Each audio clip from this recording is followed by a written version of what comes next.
बल्कि कूटनीतिक भी है। ऐसा कदम पहले चीन ने उठाया था जब उसने गूगल, यूट्यूब और फेसबुक को अपने देश में बैन कर दिया और अपने प्लेटफॉर्म्स लॉन्च किए।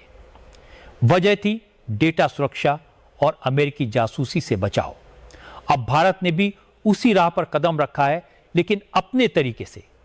भारत सिर्फ अपने देश में ही नहीं बल्कि वैश्विक बाजार में भी कॉमेट को पेश कर रहा है।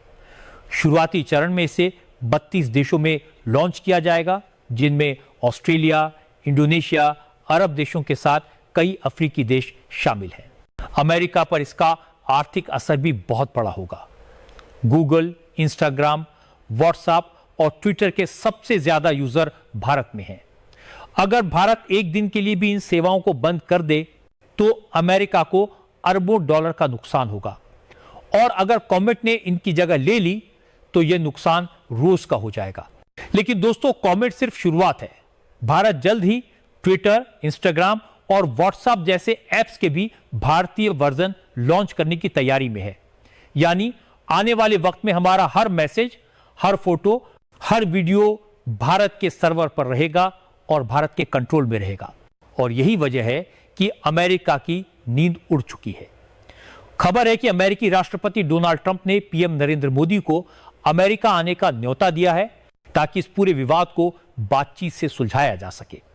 लेकिन असली सवाल यह है, जब भारत इस समय डिजिटल मोर्चे पर जीत की स्थिति में है तो क्या उसे नेगोशिएशन में जाना चाहिए या फिर इस मौके का फायदा उठाकर अपनी डिजिटल आजादी को पूरी तरह स्थापित करना चाहिए? तो दोस्तों, इस पूरी कहानी का निष्कर्ष किसी साधारण घटना का अंत नहीं बल्कि एक ऐतिहासिक मोड़ का आगाज है। यह केवल एक सर्च इंजन के जन्म की बात नहीं बल्कि उस डिजिटल क्रांति की घोषणा है जो आने वाले दशकों तक भारत की पहचान को बदलने वाली है। कॉमेट का लॉन्च सिर्फ तकनीकी विकास का प्रतीक नहीं बल्कि यह हमारे राष्ट्रीय आत्मसम्मान, आर्थिक स्वतंत्रता और डिजिटल संप्रभुता का झंडा है जो अब पूरी दुनिया में लहराने के लिए तैयार है। पिछले 70 सालों से अमेरिका ने अपने डिजिटल औजारों और कंपनियों के जरिए पूरी दुनिया के डेटा पर राज किया है। हमारे विचार, हमारी आदतें, हमारा कारोबार और यहां तक कि हमारे बच्चों की पढ़ाई तक सब उनके सर्वरों में कैद होकर उनके फायदे के लिए इस्तेमाल होते रहे। लेकिन आज भारत ने यह स्पष्ट संदेश दे दिया है कि अब वह दूसरों की डिजिटल गुलामी नहीं करेगा। कॉमेट का आना इस गुलामी की जंजीरों को तोड़ने की शुरुआत है। यह सिर्फ एक टेक्नोलॉजी का लॉन्च नहीं बल्कि मानसिक, आर्थिक और राजनीतिक मोर्चे पर आत्मनिर्भर बनने का सबसे बड़ा कदम है।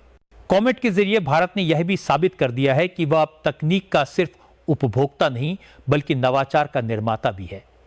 यह वही भारत है जिसने कभी आईटी और सॉफ्टवेयर सेवाओं से दुनिया को चौंकाया था और अब एआई और डेटा सुरक्षा के क्षेत्र में भी दुनिया को पीछे छोड़ने की तैयारी में है।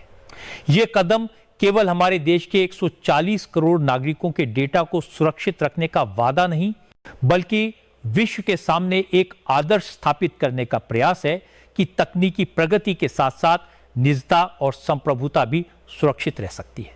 आर्थिक दृष्टि से देखें तो यह फैसला अमेरिका जैसी महाशक्ति के लिए भी एक सीधी चुनौती है। भारत का बाजार दुनिया के सबसे बड़े इंटरनेट यूजर बेस के रूप में पहचाना जाता है। अगर यह बाजार अमेरिकी प्लेटफॉर्म से हटकर भारतीय प्लेटफॉर्म्स पर आ जाता है तो न सिर्फ अरबों डॉलर की धनराशि यहीं देश में घूमेगी बल्कि लाखों युवाओं के लिए नए रोजगार और स्टार्टअप के अवसर भी पैदा होंगे। यह डिजिटल आत्मनिर्भरता हमारे व्यापार संतुलन को मजबूत करेगी और विदेशी